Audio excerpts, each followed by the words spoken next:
I simply love their music. If anything, Bethesda's pretty good with music. The game's not so much, but the music, definitely. Try and find out. Why don't we? Of course, I reckon you'll need help. Oh, I don't think so. It might be quite easy. Like this, for example. How many men were involved in that? Oh, gosh, 50 to 100. I don't know how many. I'd just be taking guesses. I don't think anybody knows that actual figure, but it eventually involved aircraft and helicopters and dogs and... We can't just stay trapped in here. This is ridiculous. Excuse me. Please, you need to listen to me. Something. The movie that never showed is that this search was so thorough that these guys would come back from a job. I'm just passing through. Fair enough. But the enemy of my enemy is my friend, right? And those raiders want us all dead, including you. Logging equipment, pieces of cable and whatnot. They literally slicked those woods up. Who are these people? Just folks looking for a new home, a fresh start. I've been with them since Quincy. Lexington looked good for a while, but the ghouls drove us out of there. A month ago, there were 20 of us. Yesterday, there were 8. Now we're 5. It's just me, the Longs, Marcy, and June. That's old Mama Murphy on the couch. And this here is Sturgis. Hey. So Travis was gone. In other words, Tough break. You don't know the half of it. Anyway, we figured Concord would be a safe place to settle. Those raiders proved us wrong. But, well, we do have one idea. All right. So they didn't find him. Were you up there during the Let's hear it. time of the search? Sturgis, tell him. There's a crashed vertibird up on the roof. Meanwhile, Old back in school, town, at the pre-war. You might have seen people it. started thinking Well, you had, looks like one of its passengers left behind a seriously sweet goodie. We're talking a full suit of cherry T-45 power armor. Military issue. There were people who thought that almost immediately. In fact, That's some serious protection. Oh, it gets better. Right. Get the suit.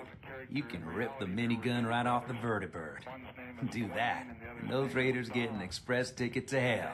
You dig? Name in between combined the two brothers together. In reality, one brother was very Minigun. Now we're talking. I know, right? Only there's one hitch. The suit's out of juice. Probably been dry for 100 years. It can be powered up again, but we're a bit stuck. he was hot mad. I'll help if I can. What you'll need is an old pre-war FC, a standardized fusion core, your high-grade, long-term nuclear battery used by the military and some companies way back when. And we know right where to find one. But we can't get to the damn thing. It's down in the basement, locked behind a security gate. Look, I fix stuff. I tinker. Bypassing security ain't exactly my forte. You could give it a shot. And it was aliens. Actually, I already grabbed the fusion core. We're set. Well, all right. Maybe our luck's finally turning around. Once you jack the core into the power armor and grab that minigun, those raiders will know they picked the wrong fight. Good luck. So, two brothers, full brothers, took it exactly opposite from each other. Interesting. Yeah, and that was kind of the whole mode of the town there. That summed up the entire reaction of the town. You had those that were almost completely supportive, and those that were just those who believed that we had murdered him, or the whole thing was a hoax or something. But it was very divided that way, almost down the middle.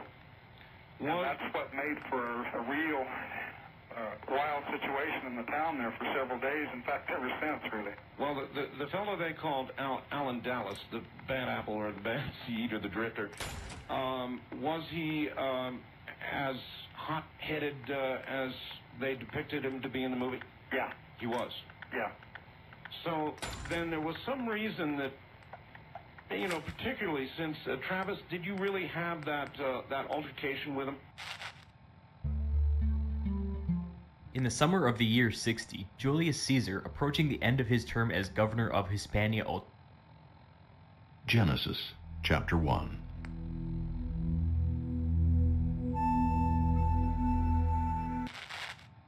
The Gospel according to St. Matthew, chapter 1. Just sleeping. I'll wake you. Police too, of course. Yeah, I'm sure he did. Well, then that's exactly the way they showed it. All right, there was a town meeting, Mike, wasn't there? I imagine there were several. But so you didn't really walk in on a town meeting the way they showed it? No, that was again, that's the condensation of a much bigger story. But I had confrontations with a number of groups of individuals in the town there during that time. And they just chose to do it that way in the movie, which summed it all up, really. I'm sure you were thinking, Travis is never going to be found. I'm either going to be suspected of being or put on trial for murder or something like that. Yeah, by the fourth day of the search. These are our lives you're playing with. Are you listening to me? Those accusations were beginning to arise, and by the end of the fourth day of the search, they were hot and heavy. It was full-blown, yeah.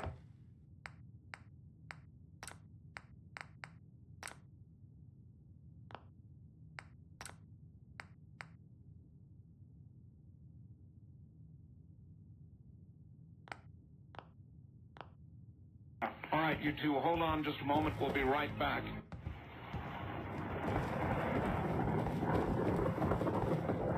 Back now to Mike Rogers and Travis Walton. Hi there, you two. We're back on. All right. Now, here we are in town. They're beginning to suspect you strongly and the other guys of murder. Maybe Dallas, maybe all of you. They don't know, and they keep asking questions. At some point, according to the movie, they wanted you to take a lie detector test. Is that right? That's right. I imagine you thought pretty hard before you decided you'd take it. Well, not really. We all knew that we were telling the truth. There was no doubt of that. And we certainly knew we didn't murder anybody. And they wanted us to go down to the county seat, which we did the following day. And they had it all set up for us. They had a lie detector man up from Phoenix, DPS, State Police Polygraph Operator. Mm-hmm. His name was Cy Gilson. And he looked like a mean guy. Yeah, and you know, in the movie, they made him look like Mr. Friendly. And everybody said he's the best, you'll be happy with this, and all the rest of it. Today he sort of looks like Mr. Friendly, 20 years later. But back at the time, he looked pretty stern, and he acted real stern, and he was very intimidating. And there was a little conference that went on before these started early in the morning. We got somebody up here! A Monday morning. And he really had us intimidated pretty bad there. To the point to where, after he went to set up the machine, why don't you get down here?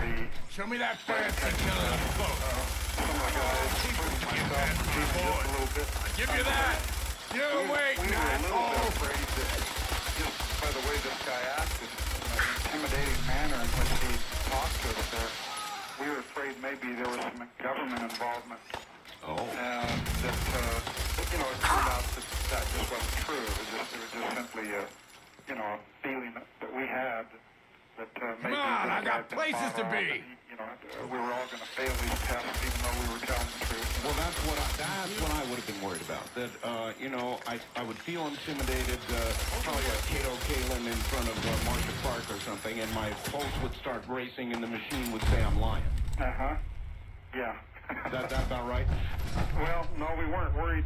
We knew we were telling the truth. I had no idea how polygraph machines worked, We just were basing our feelings entirely on his attitude. He was a very stern guy and very experienced, obviously. The way we felt because of the way he was acting, it made us feel very intimidated, and we felt like he was being too skeptical. He was acting extremely skeptical. And he had popped me on the back of the arm with the back of his fingers, on my arm with the back of his fingers. And he said, "You're not lying, are you?" And popped me on the shoulder, you know. Boy, you know, I'd be thinking he's trying to get the grass to spike. Well, he had us intimidated. He definitely did. All right, well, so you all took it, and, you know, the impression I got from the movie was that one of them was inconclusive, but that the others had all passed. Yeah, and the inconclusive one, of course, was Alan Dallas. But not because he wasn't telling the truth. Him being the person he was at the time and involved in a few more things than anybody actually knew at the time. You know. He might have been afraid they were going to ask him something he didn't want to answer. Right. He was really on the spot, and he was concerned about being in that position, and I guess that something happened.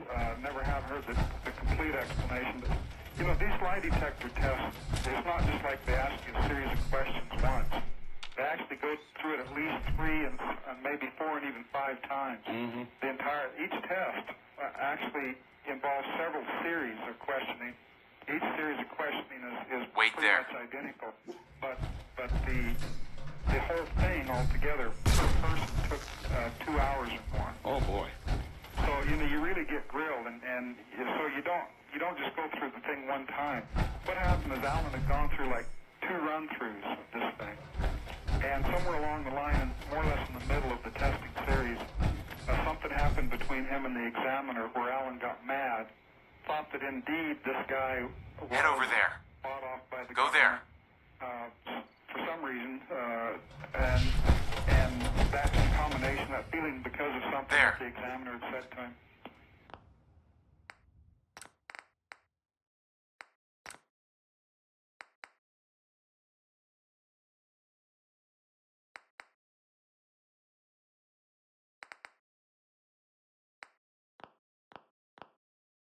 And so he gets up and he pulls himself loose from the machine and he stomps out of the room and came back. And I think he was like the second one tested. There was one before him, and he had drawn the straw for second, and I'd drawn straws for like fifth or something like that.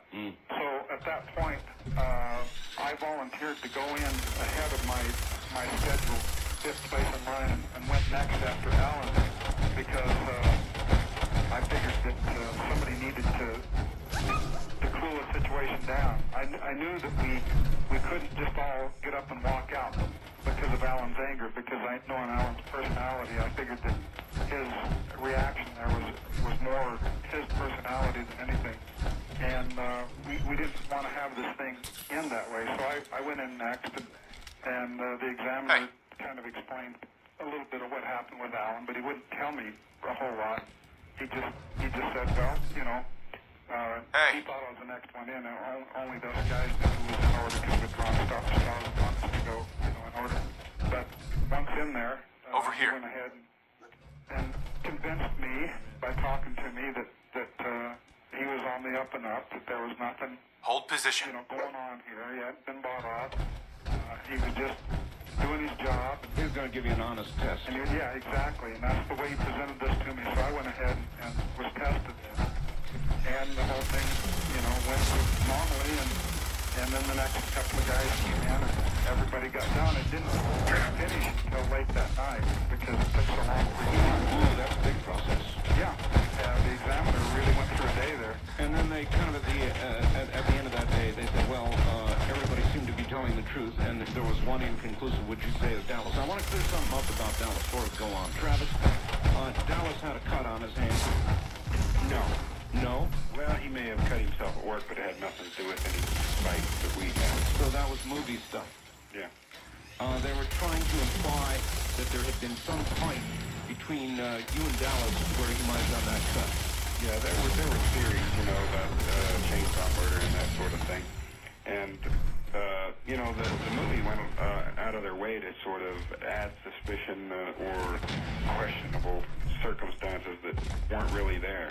Well, they need a story. Like there was no National Enquirer in the truck that day, you know. Oh, really? Now, see, had I been you, Travis, or you, Mike, I'd have been really angry about that because the clear implication was you guys were sitting around the truck, yucking it up, drinking some beer or something, and read this story and decided to perpetrate a hoax. That was the clear implication, wasn't it? Yeah, well, you know, that was the reason they threw that in there, was to add suspicion. And the movie, you know, ignored a lot of corroborating evidence and threw in a lot of suspicious things that never really happened. Yeah, but that one would have made me angry. Would have made me angry. Because it cast doubt on all of your characters. Well, there is one thing Travis passed over there between him and Alan. Alan did nearly hit him with a tree that day. Yeah. Oh, that was true then. Yeah. I'll be darned. Did you think, Travis, he was out to get you one way or the other? Or pick a fight with you or something? Well, yeah, and I think that that may have contributed to his anxiety in the testing, because the thrust of the question was, do you harbor ill will towards this guy? But, even though he knew he didn't kill me, he was in a situation where, if he denied ill will, sure, he'd be lying on the test, and that would show up. And if he admitted it, then they would just fuel the suspicions that were directed towards him, and that kind of added to his anxiety. All right. I'd kind of like to, Travis, try and ask you about what you can remember. The movie, Travis, showed, of course, very specific things. The movie showed that you were in a cocoon-like area, almost like a beehive or something. Did they take this from your description, Travis? No, they just, as a matter of fact, the script that I was given didn't have that sequence aboard the craft in it at all. It was totally missing from the copy I was given. Yeah, I understand. Travis, what do you remember? Well, there were certain things that occurred in the movie that, sort of symbolized things that I underwent, left you with the same kinds of emotions. But as far as the actual events were concerned, none of it was really there, except in symbolic form. There was no cocoon. There was no... The ship itself looked very clean and hospital-like. It was not all trashy and organic. That's very different. Very, very different. So, you lost consciousness, obviously, when the light hit you. Right. And what is the first thing that you can remember after that? Just pain. I was just coming to, and I was in a lot of pain. And I didn't come to very quickly. It was kind of like in and out for a long time. And I was kind of half conscious and half wondering what had happened to me. I could hear movement around me. And I even remembered approaching the craft, but I figured that I'd been injured somehow and that I'd been taken to a hospital. Were you lying on a table or in a bed? Yeah, I was lying on my back, and there was a light above me. And I know what you mean. You're kind of half conscious, in and out, in and out. I've been there myself. So you slowly came toward consciousness. Yeah. And there was this thing lying across my chest. It was kind of like holding me down. I wasn't moving too much because it hurt, and I felt really, really weak. But when I finally got where I could focus my eyes and made out these faces that were standing over me, they were not doctors. This was something that just totally blew me away, is the appearance of these creatures. Can you describe them? Can you remember generally how they looked? Well, they were humanoid. They were just large eyes, kind of large cranium, no hair. No hair. It was just such a shock. It was just, combined with the pain and not being able to breathe, it just flipped out. Were they just standing around you, or were they communicating among themselves? Can you recall? Well, they were, kind of standing over me. At least one of them was closer than the others. And when I saw them, I just involuntarily sort of lashed out at them. And I was just so weak that it was just more of a push than anything. And my arm hit him in the chest and knocked him back into the other one. Did he feel, I've never talked to anybody who's hit an alien before. Did he go over easily? Yeah, it was much lighter than I expected. Huh. Even though I was so weak, he just fell back quite easily. But he was solid substance. Yeah, sort of soft and spongy, but, you know, it was as real as anything. And he got pushed backwards. Yeah. I was in a lot of pain and had a lot of trouble moving, but I managed to get to my feet and back away from him. Their thing fell off of me. What fell off? Well, this instrument. I don't know what it was. I don't know what they were doing to me, but whatever was going on. Did you have a feeling that they didn't expect you to wake up? Well, looking back now, but at the time I was just total confusion. I was in such pain. I wasn't really fully conscious, but at the same time I was, just hysterical. So it was just kind of this animalistic, sort of instinctive fear. Yeah, I hear you. I would be too. Just screaming and lashing out at them. And they stopped when I did that and turned and left the room. Simultaneously, they all just turned and went out this door. Huh. Oh, there was only one way out of there. It was, can you describe the room? You said it was like a hospital. Was it really hygienic, white color, or? No, it was metallic, but it was just very bare and featureless. Incidentally, did you have any sense of movement? Travis, presumably you were in a moving craft. Could you? No, I felt no movement. No movement. I didn't hear any sounds, like mechanical sounds in the distance either. And, I wasn't in the most tuned-in state, but, I just don't have any memory of anything like that. No bobby pins. All right, let me try this. From the time that you were hit with the light until you began to raise from unconsciousness, how much time do you guess passed? That's something that really bothered me because, the time that I recall aboard the craft, even though I was hysterical, and it kind of affects your perception of time. Sure. Couldn't have been more than an hour or so at the most, probably less than an hour. And in this span of time, even though I was missing for 5 days and 6 hours, chained on the other side. Where in there this conscious period occurred, whether this coming to was soon after I was taken on board or later on. Well, how much, if you had to guess, how much total conscious time can you remember spending in that craft? There were 5 days in real time that went by. To you, how much time went by? Well, it just seemed like a matter of minutes, in retrospect, at the time, he's just like, forever, I got to get out of here, It was just total panic. But, it was just less than an hour, probably. So it felt like less than an hour in the craft total? Yeah. Wow. They left. I don't know whether there was some sort of time dilation or contraction effect going on here, or if I was just unconscious the rest of the time. Maybe it was your last. It was the last hour before you were actually returned. Maybe you were unconscious for a very long time.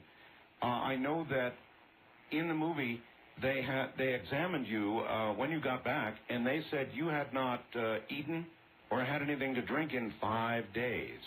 Is that accurate? Well, the medical tests are kind of, I don't know. I need to look into this perhaps, but they say that if you haven't eaten for 5 days, that you'll have certain chemicals in your urine that will, it'll begin to show up in your urine. Yeah.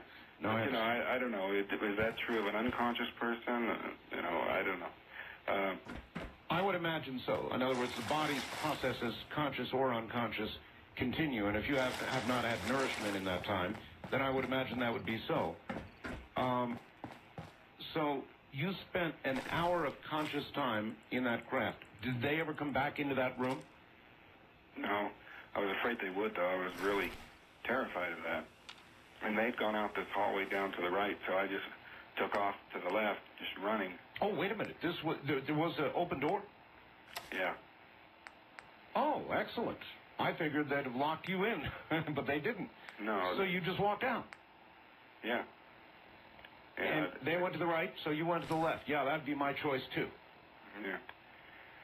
Well, I tried to find a way out. And push some buttons, controls, and things, you know, trying to open a door.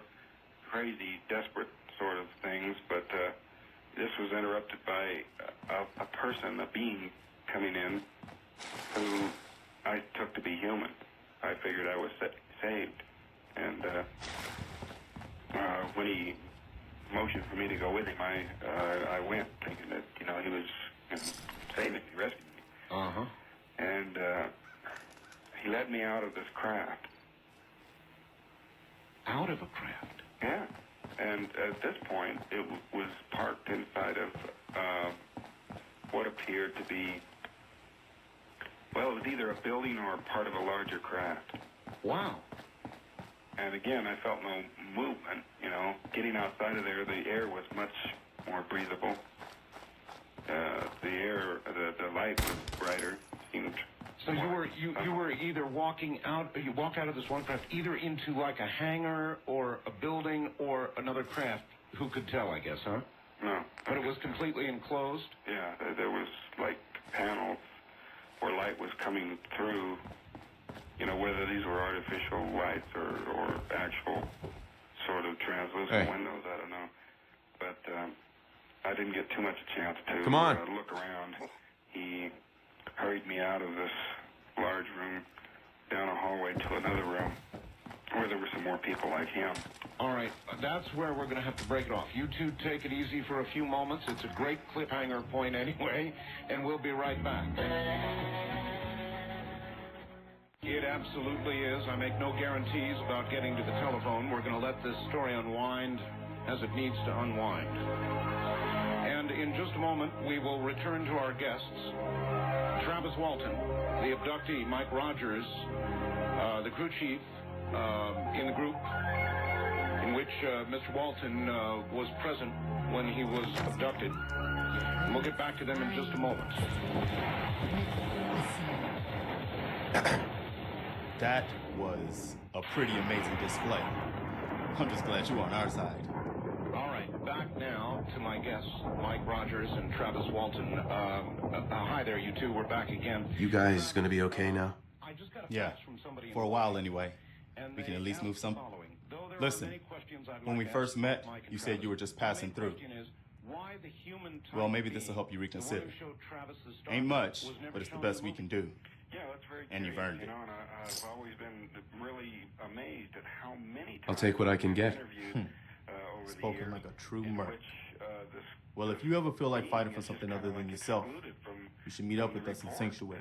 I could use someone like you. Someone who can get things done. You know, the amazing similarity to human. What would I need to do? You need to stay strong like you've been. Because there's more to your destiny. I've seen it. And I know your pain. They wanted to just show aliens or alien-looking beings. Could that be? Yeah, you know, I understand the reason for it, but, you know, in a commercial sense, but sure. Me, you know, trying to... Okay, I'm listening. You're a man out of time, out of hope. All's not lost. I can feel the sun's energy. He's alive. Where is my son? Where is Sean? Oh, I wish I knew, kid. I really do. But it's not like I can see your son. I can just feel his life force, his energy. He's out there. And even I don't need the sight to tell you where you should start looking. The great green jewel of the Commonwealth, Diamond City, the biggest settlement around. Well, where were these? Okay, he took you out of the one craft into what was another craft. What's in Diamond City? Is Sean there? Look, kid, I'm tired now. Maybe you'll bring me some chems later. The sight will paint a clearer picture. Mama Murphy, we talked about this. That junk. It's gonna kill you. Shush, Preston. We're all gonna die eventually. we're gonna need the site. Don't worry. Oh. And our new friend I'll get these here, people to Sanctuary. he's gonna need it too. In the Now, movie, let's get going. of course, Sanctuary it showed this awaits. really All right, weird folks. membrane like Thanks to our stuff being friend put here, over you, but it was a it's mask. safe to move out. We're heading for that And you place went Mama out. Murphy knows about. It was anesthesia of some kind. Yeah. Not far. She knows about it? Apparently. You mean she had... I just went out real quick, and the next thing I knew, I was waking up on the roadway outside the town nearest where this happened. Okay, that's something they never showed. They showed you at a sort of a gas station store type affair, all curled up and naked. Yeah, and wet, I might add. So it wasn't raining, and I was dressed. But I looked around after the craft left, and figured out where I was. What kind of condition were you in? I was still kind of weak, and still a little bit of pain. Cuts, bruises? No. If you're wondering why it's not taking like so that. long to load, it's because I'm running it off my external hard drive. I was just kind of It's mechanical. psychologically blown out. I was just really. Probably glad to be back on Earth. Oh yeah. I just ran just as hard as I could down across the bridge. There was some lights on in this one building. Did you? Let me ask you, Travis. Did you know where you were when you regained consciousness and looked around? Did you recognize where you were? Well, at first I didn't, but I figured out the stretch of road and the lights down there where I must be, and then ran down into the town. The closer I got, of course, the more I knew that it was the town. Sure. And to make a long story short, I finally was able to telephone my family, and they came and got me. In the movie, of course, you telephoned Mike. Right. But you did not. It was another brother-in-law. It was another brother-in-law.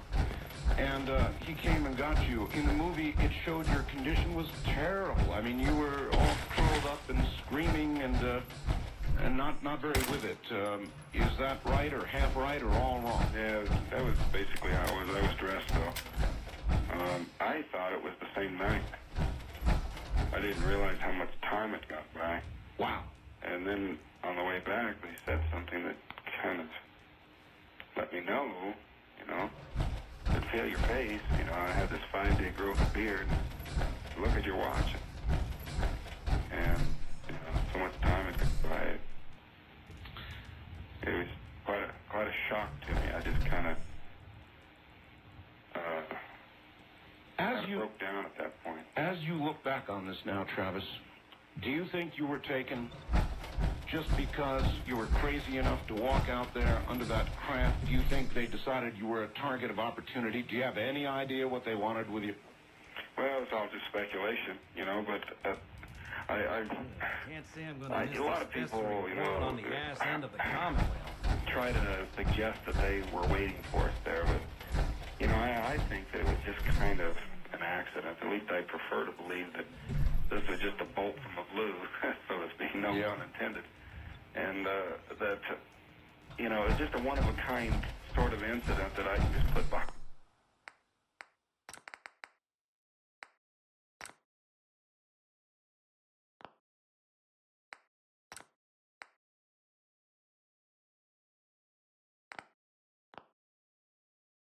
Me and get on with my life.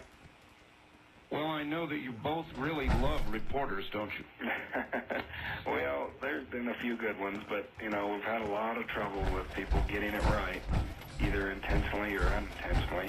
Well, I know I'm interviewed frequently myself by the press, and I worry most about that when you talk to a newspaper reporter, inevitably. I mean, it's like they have to get it wrong or something. Yeah, sometimes it's not like anything malicious. It's just basic facts, people's names, dates, places. It's just never right. Well, that's why radio's better. It really gave me a lot of insight into looking at the news. When I see things going on, I always wonder what really happened there. I understand. Let's get to Sanctuary But a first. few of them have had it right. I think we're close. Yeah. Here and there. If you were to guess, and I know it is just speculation, but again, you think it was just all sort of happenstance. Do you have any guesses about what they did with you for that time? Well, it for a long time it was just something that, you know, it was like there was just a fragment of things, and you didn't really have enough information to go on. And it was just something that would have just drove me nuts, you know, to try to piece something together from what I remembered at the time. So I just sort of put it out of my mind and tried to get on with my life and live as normal a life as possible and not just constantly delve into it. You didn't end up being consumed by it, wanting to go to a hypnotherapist and get regressed and all the rest of that? You know, I was invited to go to a lot of gatherings and, you know, approached by people that had similar sightings. To the greatest extent, I've avoided that, you know, and just tried to get on with my life. But I'm glad you're happy. There's a lot to adjust to and a lot to cope with. So. Yeah. When you go through something like this tonight with Mike, and you sort of go back through the whole story again, is it like reliving it?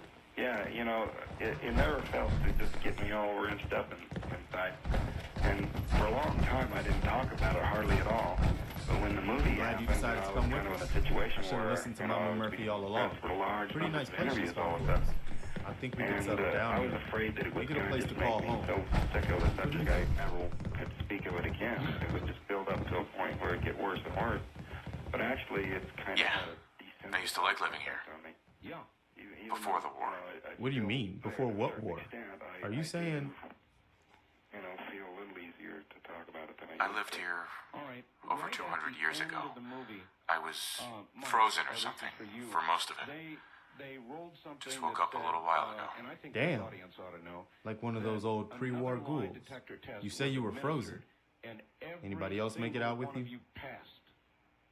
Well, there were only 3 of us that took My son. this new series. Somebody took him away while I was still trapped. What happened was there was I've been looking for him. by the name of Jerry Black who I'm caught sorry. wind of the movie being made. I hope you find him. Just Let me know if there's any way I can help. beginning to be Anyway, I am glad you're summer here. of 1992. And I hope you don't mind, but I've got another favor to ask. I've had word from a settlement asking for help. They're still hoping there are Minutemen out there somewhere. The only chance to start rebuilding the Minutemen is to show people that they can count on us when they need us. The trouble is, I've got my hands full here. Do you think you could go help out the settlement? Is a believer in the UFO phenomena, and that was his first initial. I'd be glad to help. That's fantastic. The Minutemen could use more people like you. By the way, if you want to help out around here at all, talk to Sturgis. I'm sure he'd be glad for all the help he can get. Came to the point to where he thought, well, what we need now is some new tests, because the first tests, everybody took them, everybody passed, even Alan Dallas, of course, according to the police report that was finally came through after all these years, showed that Alan passed part of the test that he took. But what Jerry Black wanted for his own personal conclusion to his investigation was a new lie detector test for me and Travis and Alan Dallas, who he considered to be the lead characters of the thing. Alan, because Alan was not only lead character, but was the one who had an inconclusive test in 1975. You wanted to do some work? First week of February 1993, just a month and a half before the movie came out, we all submitted to a new lie detector test, and Jerry Black chose the same state police polygraph examiner, Cyrus Gilson, who then had 20 years experience, something like that. He had been in it all these years since then, and he was a very experienced examiner at the time in 1975. And by this time, Cy Gilson had worked to develop equipment and machinery that is unbeatable and is computer assisted in analysis. And Jerry Black was very convinced that the last niche in this investigation was these new polygraph tests. It would, just polish it off. So we finally, reluctantly, but finally agreed to these tests and took them. And Travis, as a matter of fact, took 2 to He was in there all day long taking lie detector tests, 2 separate tests with 2 separate lines of questions. I was about to ask that. Travis took one himself. Yeah, well, Travis took one years ago back, and when right after this happened, and passed it. But this was first time that Travis had taken a test with the state police polygraph examiner. And the new whiz-bang technology. Exactly. Yeah. And we all 3 passed the test to the highest degree possible. And then what did your skeptic friends say? They haven't said anything about it to this day since. The major skeptics have never come forward in the last 2 years to say anything about these new tests. Well, it is widely regarded as one of the best documented cases ever. There's no question about it. Let me go back just for a second Heads to up. that moment when Travis phoned home, so to speak. And how did you get the news, Mike? I mean, it must have been pretty important to you. Here you are, missing a friend, probably Move here. accused in the minds of many of having committed murder. And all of a sudden, bang, Travis is back. Stay there. It didn't happen like that with me. I wasn't the brother-in-law he called. Again, like I said earlier, they kind of used my character throughout the movie for a lot of things. Even though I was present throughout this entire time and a kind of a lead character in the thing, they gave me the role of